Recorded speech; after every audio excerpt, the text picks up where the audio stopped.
Bien, estamos aquí entonces presentando lo que llamamos ideas principales del texto de Estado de Bienestar, una revisión bibliográfica de Barroso González y Castro Vadillo que habíamos mencionado como parte integrante de nuestro trabajo práctico 3. Bien, las autoras parten de algo que ellos llaman una idea disparadora y que básicamente es una idea que vincula dos manifestaciones que venía presentando el desenvolvimiento del sistema capitalista en su funcionamiento. Recordemos, veníamos hablando en el trabajo, en el texto anterior, en el video anterior, de la relación entre Estado moderno, consagrador de las libertades individuales, y un modelo constitucional de afianzamiento normativo, de constitución como norma integradora y al mismo tiempo de coherencia que fundamentaba, protegía, tutelaba la libertad individual a partir de un principio teórico de igualdad de oportunidades para acceder al mercado, a los bienes, a los servicios.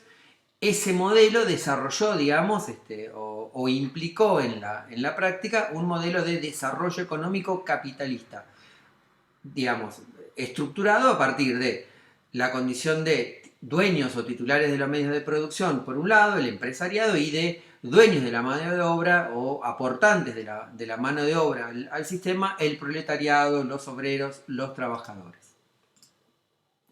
Para las autoras, el sistema capitalista en su desenvolvimiento había generado dos problemas fundamentales. Primero, que el capitalismo se movía en ciclos económicos, es decir, había momentos de extensión, de duración, en el cual el sistema económico en su desenvolvimiento crecía, es decir, vamos a decirlo rápidamente, después avanzaremos, producía más bienes y servicios, entonces al producir más bienes y servicios producía más ingresos y eso, digamos, aumentaba cuantitativamente la cantidad a distribuir entre todos. El problema era en los momentos, en los picos en los cuales el sistema caía. La economía se desaceleraba o la economía entraba en recesión. Bien, el sistema genera una mala distribución de la riqueza, otra característica del capitalismo. Imagínense ustedes que si esa mala distribución de la riqueza estaba presente en los momentos ascendentes del ciclo económico, cómo va a afectar a los que quedaban, digamos, menos privilegiados en el crecimiento, cómo van a ser los primeros en ser afectados en los momentos de desaceleración de la economía.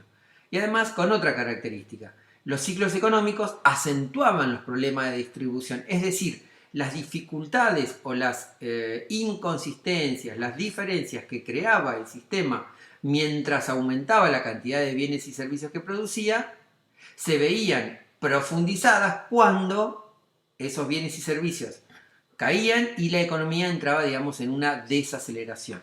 Para que lo entiendan o tratarlo de explicarlo con un ejemplo. Imagínense esta situación.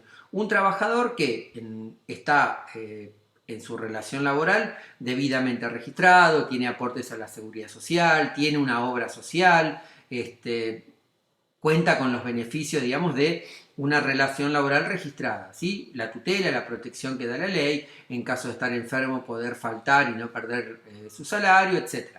Cuando el ciclo económico es ascendente, bien, bárbaro. Ahora bien, ese trabajador cuando el ciclo económico empieza a desacelerarse, seguramente va a haber recortado sus ingresos.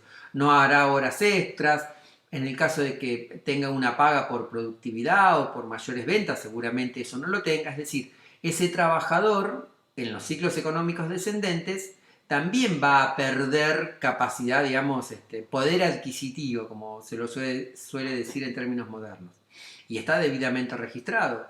Ahora bien, además de perder poder adquisitivo, de ya no cobrar horas extras, etc., también podría ser que sufra más consecuencias y que, por ejemplo, pierda el trabajo. Bien, perderá el trabajo, tendrá derecho a una indemnización y al mismo tiempo tendrá derecho, por ejemplo, a uno de los beneficios de la seguridad social, que es la prestación por desempleo.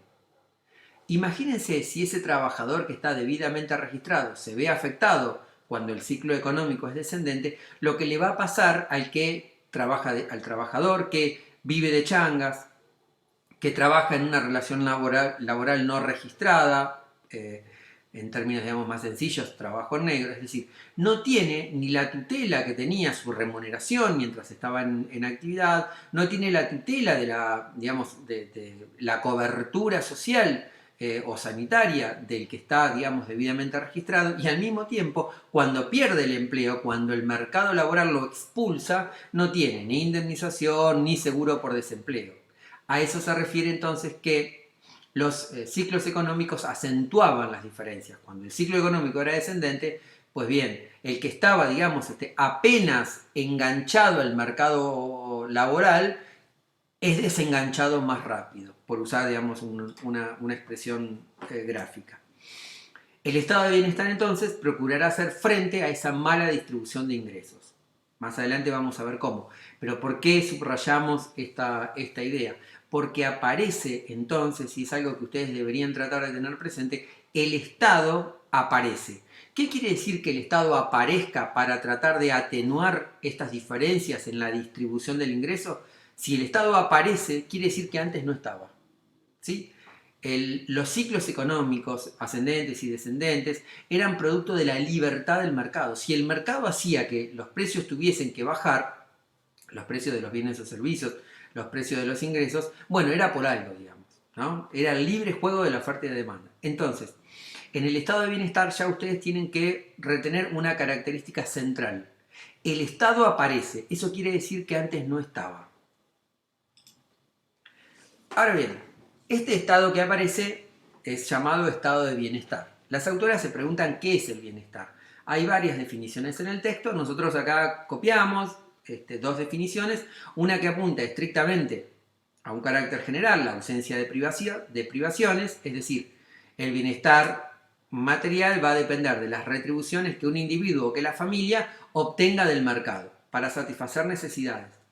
Pero además, tenemos que complementarlo con esta idea. El bienestar no solo depende de un ingreso, digamos, individual o familiar cuantitativo, sino que además el bienestar dependerá o estará integrado por un conjunto de oportunidades individuales o familiares para acceder a otro conjunto de prestaciones, no necesariamente materiales. Justicia, salud, educación, seguridad pública. Entonces, el bienestar, podríamos establecer como una consideración en este sentido. El bienestar de una colectividad dependerá del grado de desarrollo económico de un país. ¿Cómo podríamos entender esta idea de grado de desarrollo económico? En principio como la cantidad de bienes y servicios que un sistema económico produce. A mayor cantidad de bienes y servicios que la economía produzca, esa nación, ese país, tenderá a ser más rico. En la medida en que más bienes o servicios económicos el sistema produzca, más posibilidades de distribuir ingresos van a recibir o van a tener todas las personas o todas las familias. Como concepto general, sin entrar en detalle, vamos a asociar a mayor desarrollo de un país, mayor cantidad de bienes o servicios producidos, el concepto de Producto Bruto Interno o Producto Interno Bruto. Es decir, aquel, digamos, agregado económico que se compone de todo lo que se consume, es esa expresión que ustedes tienen ahí, todo lo que se consume, más todo lo que se invierte, más todo lo que se exporta, menos lo que se importa, forma parte del Producto Bruto Interno o Producto Interno Bruto. Es decir, todo lo que consumimos, todo lo que se invierte, y ahora vamos a aclarar por qué pusimos esa fórmula, todo lo que se consume más todo lo que se invierte, más todo lo que siendo producido por nosotros termina siendo consumido por el resto del mundo, lo importante es que lo produjimos acá, que generó valor acá, y restamos, claro está, lo que consumimos, que en realidad es riqueza producida por otro, lo que importamos. ¿Por qué desagregamos esta fórmula de consumo más inversión, más exportaciones, menos importaciones para asimilarla al concepto de Producto Interno Bruto? Porque la inversión, esa I que aparece ahí, va a ser la variable con la cual el estado de bienestar actúe, influya, incida en la distribución del ingreso. Por ahora, ahí nos quedamos. Entonces, la idea de las autoras es que una economía de mercado da lugar a una desigualdad, que esa desigualdad es intrínseca al funcionamiento del mercado y que esa desigualdad va en detrimento del bienestar de los individuos que quedan en peor situación. ¿Por qué intrínseca está con mayúscula? Para tratar de aclarar esta idea. La economía de mercado que se apoya en un funcionamiento capitalista de los agentes económicos siempre va a generar diferencias, siempre va a generar injusticias en la redistribución del ingreso. Es decir, y esto digamos es una idea marxista o de base marxista en este sentido. El capitalista, cuando vende los bienes o servicios que sus unidades, sus empresas producen, aumenta los precios. Es posible que el sindicato, que el gremio, puje por un mayor incremento de sus salarios. Bien, los salarios van a subir, van a incrementarse. Ahora bien, lo que está detrás de esto, que en algunos textos se llama como puja distributiva, lo que está detrás de esto es esto.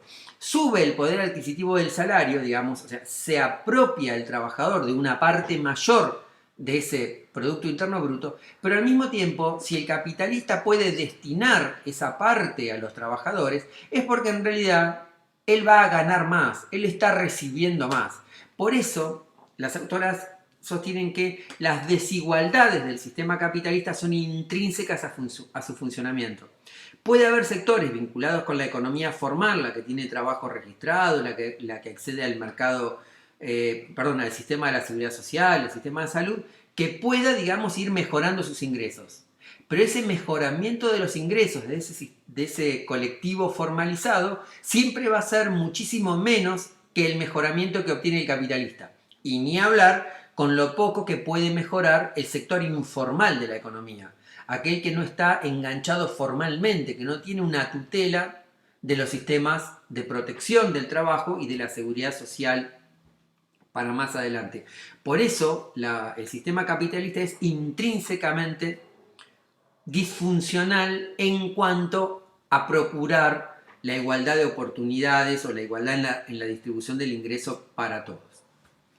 Aparecen así entonces los derechos sociales, es decir, el cúmulo, la cuantía de la injusticia en la distribución del ingreso hizo que cada vez, fundamentalmente en los sectores urbanos, pero también en la producción, agrícola, que se manejaba todavía con un criterio, digamos, de productores terratenientes, va a hacer que emerjan, que salgan a la luz una enorme cantidad de diferencias, de malestares hacia adentro del sistema. Bien, los derechos sociales, en un devenir que después vamos a ver, no van a ser sino la consagración en términos de derecho, de reconocimiento de derechos, de aquellas manifestaciones de desigualdad que el sistema no podía corregir.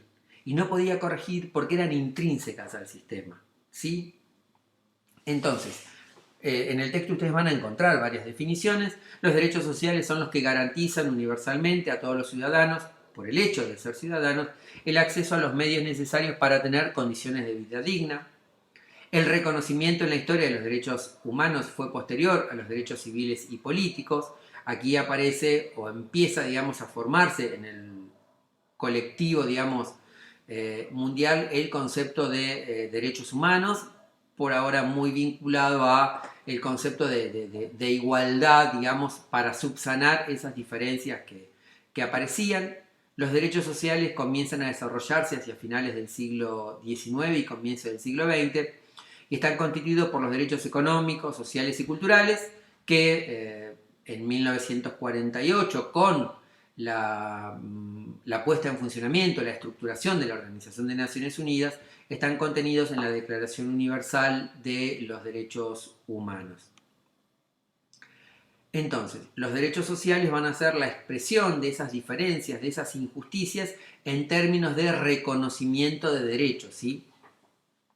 El Estado de Derecho pasa a una etapa superior, el Estado clásico, liberal, el Estado moderno, ¿sí? El Estado de Derecho, pasa a una etapa superior, es decir, a un Estado social de derecho. Aparece el derecho social y, ustedes ya vieron, los gérmenes y el desarrollo del constitucionalismo social. Los derechos sociales no pueden entenderse sin una comprensión de las transformaciones del Estado en su tránsito del Estado liberal al Estado social. Es decir, como lo dice la ficha del doctor Sosa, el derecho social no es solamente una profundización, mejora, una mayor cuantía de derechos que los que consagraba el derecho liberal.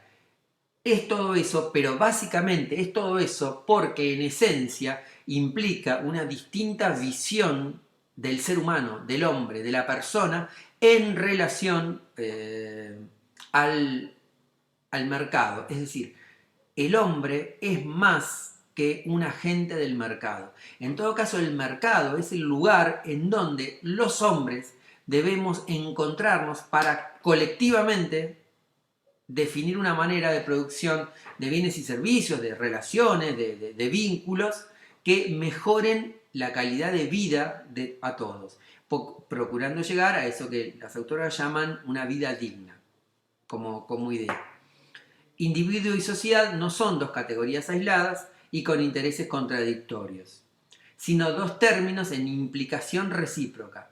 No pueden realizarse el uno sin el otro. Es decir, no podemos hablar de una sociedad en la cual algunos, muchos o pocos, no viene el caso, en la cual algunos son cada vez más ricos en detrimento de otros que son cada vez más pobres. ¿Sí?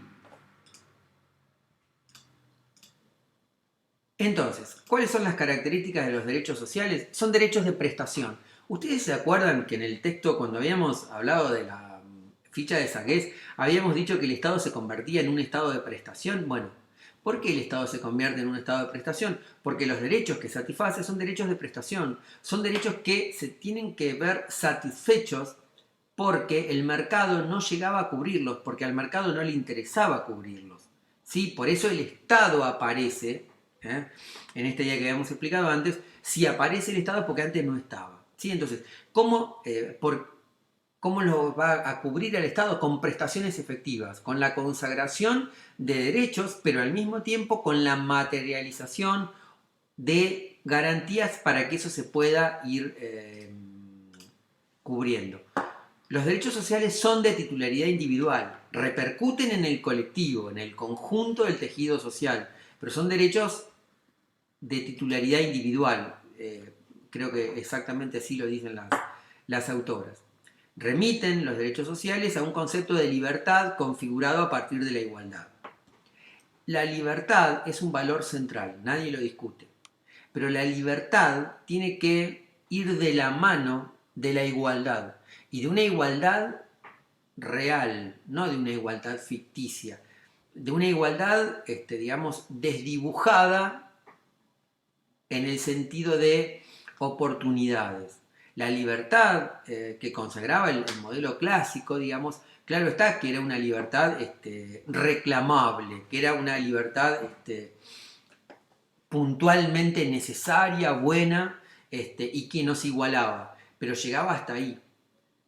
Para el derecho social, dicen las autoras, libertad va de la mano de igualdad. Son un elemento de la solidaridad social. ¿Por qué? Porque los derechos sociales igualan las posibilidades de todos. Habrá, lo vamos a ver más adelante, gente que acrecienta por sobre lo que vamos a llamar el mínimo de derechos colectivos tutelados, defendidos. Y está bien, pero el piso tiene que subir. Y tiene que subir de la mano de la igualdad, de la libertad y de la igualdad. ¿Sí? Son valores que se expresan el uno en el otro. Donde falla uno, fallan los dos. Que era lo que no veía el Estado liberal, el Estado moderno. Y no lo veía porque en realidad, digamos, el Estado se subordinaba al mercado.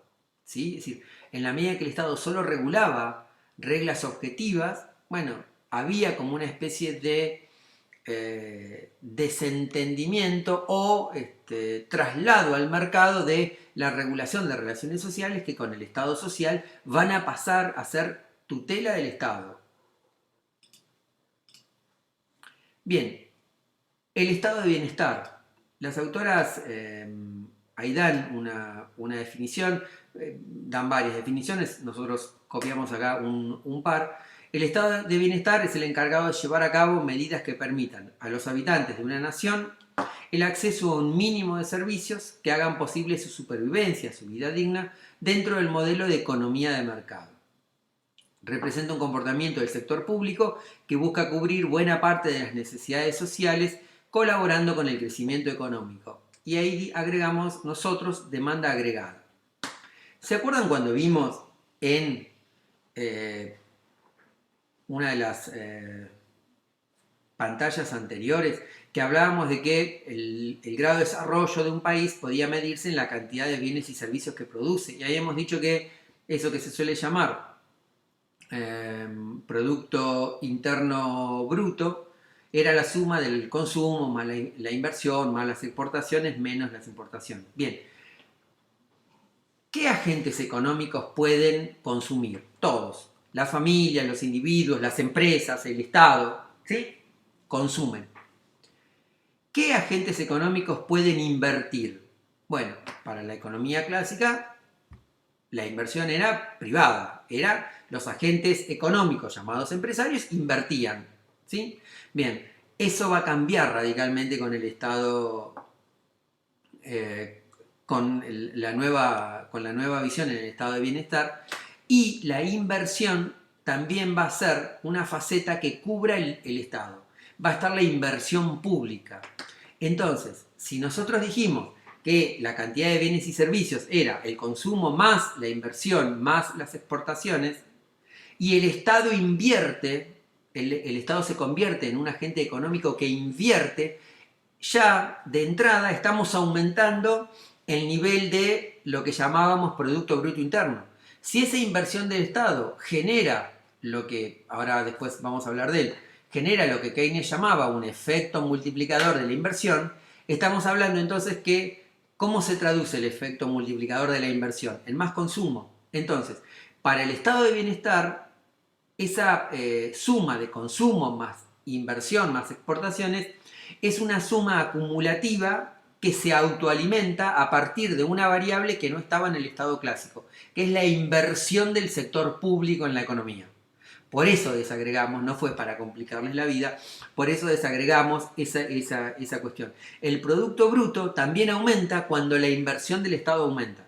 Si esa inversión del Estado genera un efecto multiplicador, después vamos a ver qué significa eso, pues bien, también aumenta el consumo. Es decir, el Estado tiene con su inversión una potestad de generar un efecto ampliatorio en términos de mercado. Después lo vamos a explicar un poquito más. El estado de bienestar entonces es un conjunto de políticas a las que recurre el poder estatal con el fin de mejorar las condiciones de vida de los trabajadores, condiciones de vida de las personas de la economía informal o de la población en general. Interviene con políticas públicas para buscar equilibrio entre eficacia y equidad. Multiplicidad de enfoques en cuanto al tipo de intervención del estado de bienestar. Servicios públicos, transferencias sociales, intervenciones normativas, pero todas tienen como objetivo el mejoramiento de las condiciones laborales favorables para el desempeño del trabajo. ¿Cuáles son los objetivos del estado de bienestar? Bien, lo hemos dicho, lo vamos a tratar de objetivizar ahora. La eficiencia, la equidad y el desarrollo de una administración factible son los objetivos finales del estado de bienestar. Para lograrlos debe cumplir objetivos planificados a menores, digamos, objetivos más pequeños, objetivos parciales, de mediano plazo. Macroeficiencia, en los términos del sistema económico, básicamente el principal criterio con el cual el Estado va a trabajar macroeconómicamente es favorecer las exportaciones, que se pueda vender más al resto del mundo de lo que le compramos al resto del mundo, ¿sí? De ahí el concepto del Estado desarrollista, ¿sí? Del Estado que invierte para poder producir acá lo que antes le estábamos comprando al resto del mundo. ¿Y por qué eso? Bien, porque para comprarle al resto del mundo nosotros usamos dinero nuestro para pagarle a los de afuera. Si esos bienes no los compramos afuera y los produjimos acá, ya no gastamos el dinero afuera, sino que lo volvemos a gastar acá, ¿sí? Aumentamos el producto. La microeficiencia son los precios relativos, ¿sí? Que los precios de aquellos bienes o servicios que más demandan las familias tengan un valor razonable, ¿sí?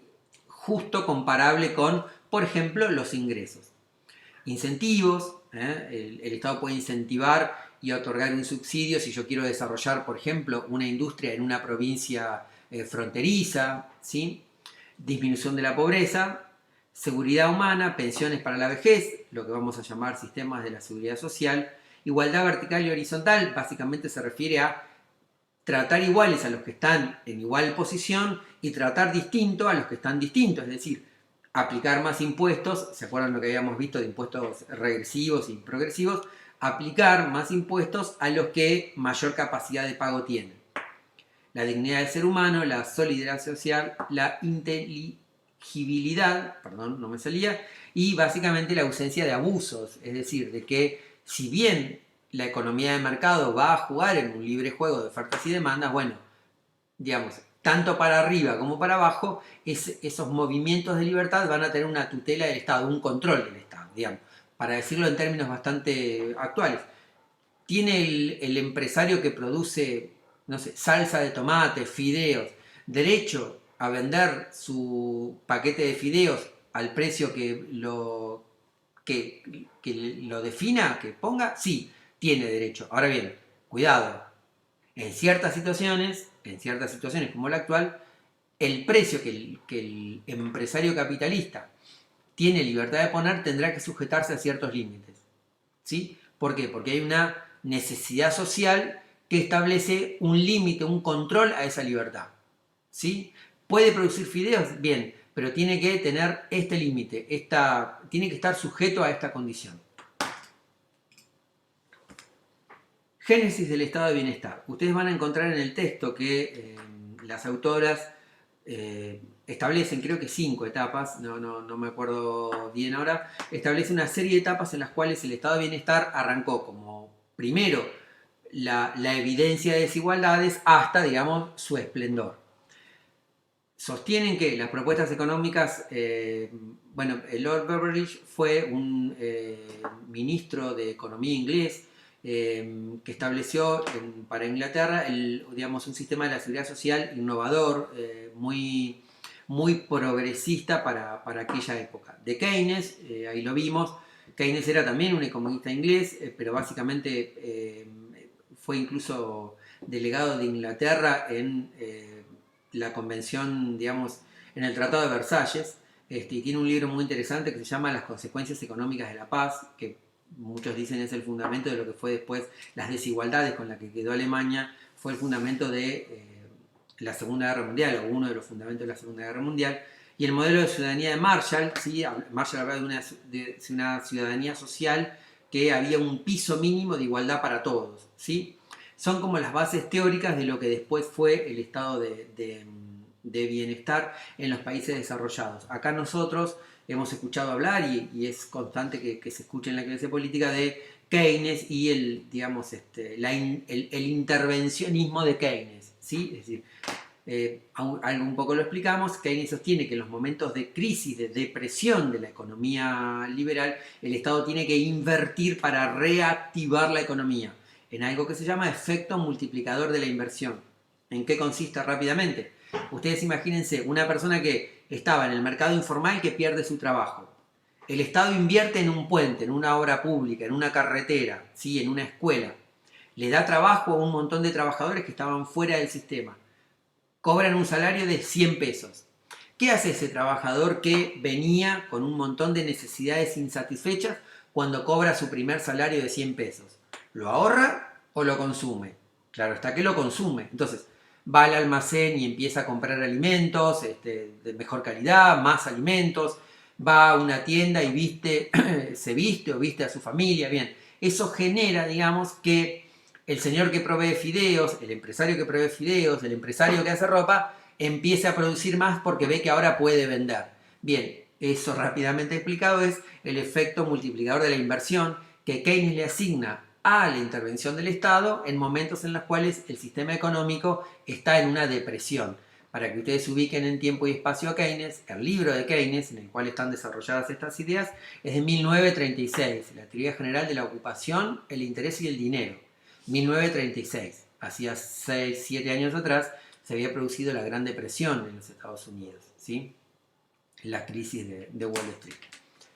Será luego de la segunda posguerra cuando el estado de bienestar se consolida como modelo y con fundamentos de organicidad, ¿sí? Es decir, políticas públicas vinculadas, concordantes con ese objetivo. Ahí está, las etapas del desarrollo del estado de bienestar son las que les habíamos dicho antes que las autoras desarrollan.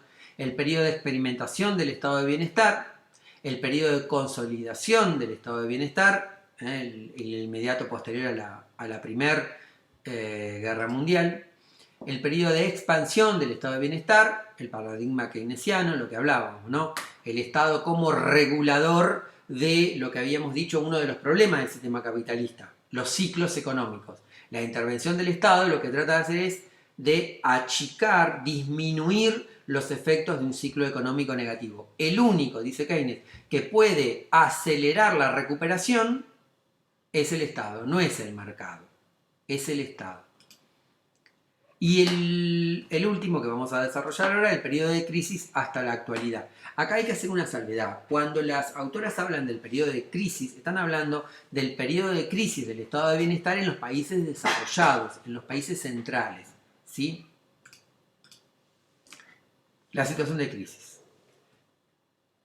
¿Qué produce la crisis o por qué el estado de bienestar encuentra enfrente un desarrollo teórico que le hace frente, que lo pone en evidencia como, bueno, un elemento distorsionador de la economía, de los mercados, en definitiva de las relaciones sociales?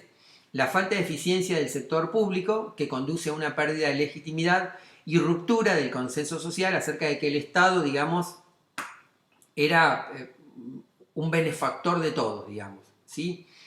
La falta de eficiencia del sector público seguramente tendrá distintas características y descripciones en función de los estados que hablemos, digamos, no es algo que se da globalmente. En realidad, el estado de bienestar tuvo que enfrentar desafíos que en las etapas anteriores no tenía, y que básicamente tienen que ver con una situación de transnacionalización de los mercados de capital y mercados de trabajo. Es decir, de la génesis de lo que después, en la década del 90, se va a empezar a definir como globalización, ¿sí? Rápidamente dicho, podríamos decir esto. El estado de bienestar se desarrollaba en estados, en sistemas económicos en los cuales, si bien había relaciones con el exterior, en términos económicos, exportaciones, importaciones, lo cierto es que la velocidad de circulación de los flujos de capital en la década del 70 comenzaron a ser más rápidos y en la década del 80 se convirtieron, digamos, en un fenómeno constante. Es decir, de la mano de la aparición de lo que hoy llamaríamos, por ejemplo, el dinero electrónico, se dificultó la potestad de los países de controlar cuánto dinero ingresaba al sistema económico, cuánto dinero egresaba del sistema económico.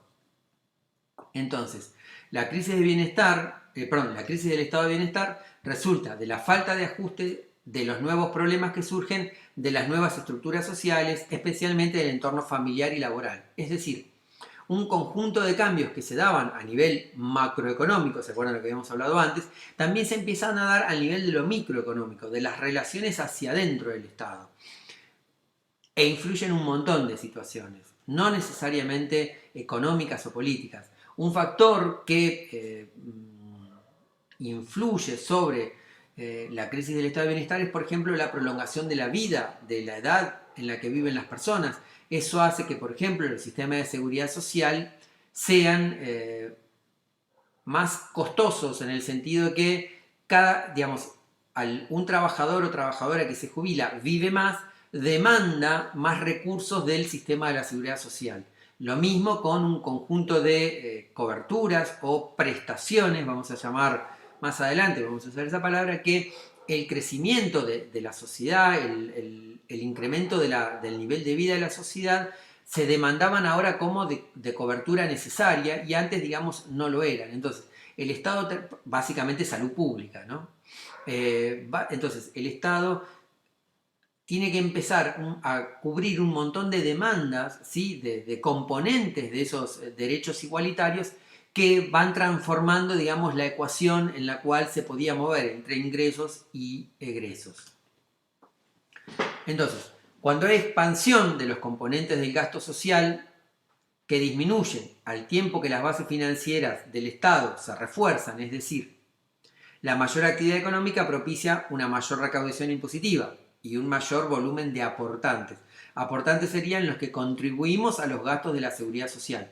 Por ejemplo, los trabajadores en actividad somos aportantes al sistema jubilatorio en el sentido que parte de nuestro salario es el que se redistribuye para que cobren los trabajadores y las trabajadoras que ya están jubilados. Entonces, al aumentar, digamos, el nivel de gasto del Estado y el nivel de aportantes se mantenía con una cierta constante, empiezan las desigualdades hacia el interior de la administración estatal. Cuando hay recesión, el gasto social se incrementa al tiempo que es más difícil y más costoso recaudar impuestos y obtener aportantes. Es decir, los movimientos cíclicos que habían caracterizado al Estado, a la economía capitalista, también se van a producir en el desenvolvimiento del estado de bienestar. El Estado no pudo controlar, incluso a partir, con mayor notoriedad, a partir del libre flujo de los capitales internacionales, no pudo, digamos, hacer que el sistema económico no tenga esos ciclos de crecimiento y retroceso. Entonces, ahí empezaron las críticas a asignarle al estado de bienestar la falta de racionalidad y de eficiencia económica. Entonces, la crisis que experimenta el estado de bienestar, como consecuencia de las crisis económicas que se vienen sucediendo, va a requerir una redefinición de los diferentes agentes públicos y privados que estaban en relación, en vínculo, Estado, familia, mercado, y el juego que ellos hacían en relación al desempeño del estado de bienestar. Y ahí, digamos, una pregunta como para cerrar. Ustedes se acuerdan que habíamos indicado cuál era la falla del sistema capitalista. Bien, habíamos dicho que la falla del sistema capitalista eran los ciclos económicos y la desigualdad intrínseca. Bien, el estado de bienestar no pudo solucionar el problema de los ciclos económicos. ¿Por qué? Porque los movimientos de capitales eran transnacionales, empezaron a ser transnacionales y son variables que el Estado no controla. Y además, el gasto social, es decir, el conjunto de erogaciones que el estado de bienestar ponía en el mercado todos los meses, comenzó a ser objeto de críticas a tal punto que incluso en nuestros días, digamos, mucho, lamentablemente en esta situación que estamos viviendo, mucho se habla del déficit fiscal. Es decir, aquella situación en la cual el Estado gasta más de los recursos que obtiene, ¿sí? Los recursos vía impuestos, básicamente. ¿Qué sucede cuando hay déficit fiscal? Es decir, cuando el Estado gasta más de los recursos que obtiene, tiene dos maneras de solucionarlo. O se endeuda, ¿sí? O emite dinero, ¿sí? La experiencia de la deuda, ya países como la Argentina la tiene más que clara y sabe lo perjudicial que es. El problema de la emisión es qué límite le ponemos, hasta cuándo emitimos. Recuerden ustedes que el Estado tiene una potestad que no tienen los agentes económicos, los particulares, la familia, que es poder generar sus propios medios de pago. Bien, ese ha sido, digamos, la brecha fiscal. Ha sido tal vez el punto de discusión más álgido, más fuerte que ha tenido que atravesar el estado de bienestar. Es decir, hasta qué punto, hasta qué cuantía el déficit fiscal es un alimentador de las desigualdades o en realidad atempera desigualdades.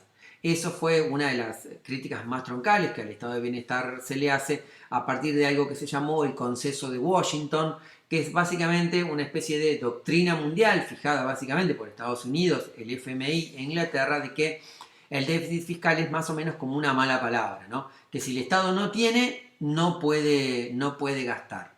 ¿Sí? Esa, digamos, ha sido la crítica principal al estado de bienestar.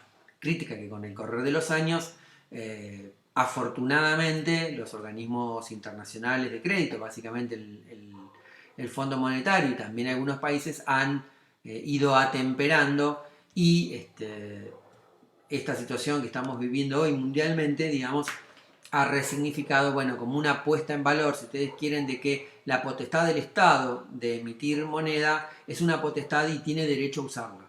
¿Sí? Es decir, en ciertas situaciones, para afrontar, si ustedes quieren, el poder que el mercado tiene, bueno, el Estado tiene el derecho de usar esa potestad que tiene, que es la de crear sus propios medios de pago y abastecer el mercado, ¿sí? Abastecer el mercado para evitar situaciones de colapso, de crisis o de marcadas injusticias. Bien, hasta acá es el texto, esperamos que esta presentación les haya servido. Un saludo y seguimos en contacto de esta manera por ahora. Gracias.